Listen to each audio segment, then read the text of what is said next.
Portion tracker എന്നത് ഒരു mobile ആപ്ലിക്കേഷനാണ്. ഇത് ഇൻ്റർനെറ്റിൻ്റെ സഹായത്തോടു കൂടിയാണ് വർക്ക് ചെയ്യുന്നത്. ഇന്ത്യയെ പോഷകാഹാരക്കുറവ് മുക്തമാക്കുവാൻ സഹായിക്കുന്ന അങ്കണവാടി ഹെൽപ്പർമാരുടെ സഹായത്തോടുകൂടെ അംഗൻവാടി വർക്കർമാർ ഈ ദൗത്യത്തിന് നേതൃത്വം നൽകുന്നു. പോഷൻ ട്രാക്കർ എന്നത് ഒരു ടൂളാണ്. ഇത് ഉപയോഗിച്ച് അംഗൻവാടി വർക്കർമാർ ഗുണഭോക്താക്കൾക്ക് സാധ്യമായ ഇടപെടലുകൾ നൽകി വരുന്നു.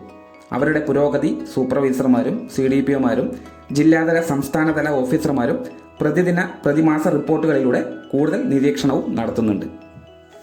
നേരത്തെ പറഞ്ഞ പോലെ പോഷൻ ട്രാക്കർ എന്നത് ഒരു മൊബൈൽ ആപ്ലിക്കേഷനാണ്. ഇതിനകത്ത് നമ്മുടെ പരിധിയിലുള്ള മുഴുവൻ ഗുണഭോക്താക്കളെയും നമ്മൾ ആദ്യം രജിസ്റ്റർ ചെയ്യേണ്ടതുണ്ട്. രജിസ്ട്രേഷൻ പൂർത്തിയാക്കുന്നതിന് ഗുണഭോക്താവിൻ്റെ അപ്ഡേറ്റ് ചെയ്ത ആധാർ കോപ്പിയാണ് ആധികാരികമായ രേഖയായി നമ്മൾ സ്വീകരിക്കേണ്ടത്. അതുകൊണ്ട് തന്നെ ആധാർ പ്രകാരം രജിസ്റ്റർ ചെയ്ത ഗുണഭോക്താവിന് പിന്നീട് തത്സമയം വേറെ അംഗൻവാടിയിൽ രജിസ്റ്റർ ചെയ്യാൻ കഴിയില്ല. അതായത് രാജ്യത്ത് ഒരു ഗുണഭോക്താവിന് ഒരു സർവീസ് ഒരു സെൻറ്ററിൽ നിന്ന് ലഭിക്കുകയും ഇരട്ട റേഷൻ ഒഴിവാക്കുകയും ചെയ്യപ്പെടുന്നു. അതുപോലെ തന്നെ അവരുടെ മൊബൈൽ നമ്പർ കൂടെ രജിസ്ട്രേഷൻ സമയത്ത് ലിങ്ക് ചെയ്യേണ്ടതുണ്ട്. അത് ഗുണഭോക്താവിന് രജിസ്ട്രേഷൻ മുതൽ അവർക്ക് ലഭിക്കുന്ന എല്ലാ സേവനങ്ങളും SMS ആയി അറിയിപ്പ് ലഭിക്കാൻ ഉപകാരപ്പെടും. അത് ഈ മിഷന്റെ സുതാര്യത ഉറപ്പുവരുത്തുന്നു. ഇനി ആരൊക്കെയാണ് പോഷൻ ട്രാക്കിൽ രജിസ്റ്റർ ചെയ്യാൻ കഴിയുക?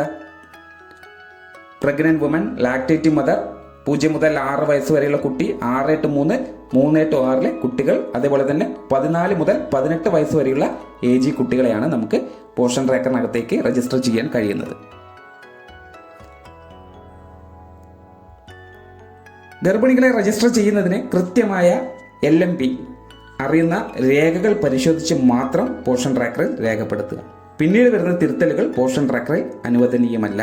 ഇത്തരത്തിൽ രജിസ്റ്റർ ചെയ്ത ഗുണഭോക്താവിൻ്റെ പ്രൊഫൈലിലൂടെ അവരുടെ വളർച്ചാ നിരീക്ഷണം, വാക്സിനേഷൻ വിവരങ്ങൾ, SNP വിവരം രേഖപ്പെടുത്താൻ കഴിയും.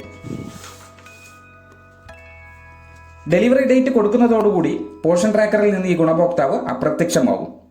ലാക്ടേറ്റിംഗ് മദറിലേക്കാണ് ഇവർ മൈഗ്രേറ്റ് ചെയ്യപ്പെടുന്നത്. അതിന് മൈഗ്രേറ്റ് ടു ലാക്ടേറ്റിംഗ് മദർ എന്നുള്ള ഓപ്ഷൻ നമ്മൾ കൊടുക്കണം. ഇതിനെയാണ് കാറ്റഗറി ചേഞ്ച് എന്ന് പറയുന്നത്. ലാക്ടേറ്റിംഗ് മദർ മുലയൂട്ടുന്ന അമ്മമാരായി 6 മാസം വരെ പോഷൻ ട്രാക്കറിൽ ഇവരുണ്ടാവും. ഇവർക്ക് നമുക്ക് വാക്സിനേഷൻ, SNP, THR തുടങ്ങിയ വിവരങ്ങളൊക്കെ നമ്മൾ രേഖപ്പെടുത്തേണ്ടതായിട്ടുണ്ട്. 0-6, 6-3, 3-6 കുട്ടികളുടെ വാക്സിനേഷൻ വിവരങ്ങൾ നമ്മൾ അപ്ഡേറ്റ് ചെയ്യുന്നതിനോടൊപ്പം തന്നെ എല്ലാ മാസങ്ങളിലും വളർച്ചാ നിരീക്ഷണം ഉറപ്പാക്കുന്നു. ആയത് നമ്മൾ ഇതിനകത്തേക്ക് രേഖപ്പെടുത്തുന്നുണ്ട്. അതിനോടൊപ്പം തന്നെ THR വിതരണം ചെയ്തതിൻ്റെ വിവരങ്ങളൊക്കെ കൃത്യമായി നമ്മൾ പോഷൻ ട്രാക്കറിൽ രേഖപ്പെടുത്തണം. 3-6 കുട്ടികളാണ് നമ്മൾ അംഗൻവാടിയിൽ വരുന്നത്.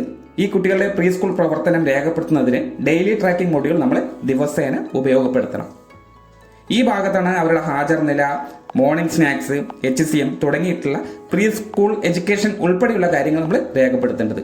ഈ ഡെയിലി ട്രാക്കിംഗ് മൊഡ്യൂളാണ് പോഷൻ ട്രാക്കർ തുറന്ന ഉടനെ ടീച്ചേഴ്സിനെ കാണാൻ കഴിയുന്നത്. ഈ പേജിൽ നിന്നാണ് അംഗൻവാടി തുറന്നു എന്ന് കാണിക്കേണ്ടത്. ഇത്തരത്തിൽ തുറന്നതിന് ശേഷം മാത്രമേ മറ്റു പ്രവർത്തനങ്ങൾ നമുക്ക് തുടരാൻ സാധിക്കുകയുള്ളൂ.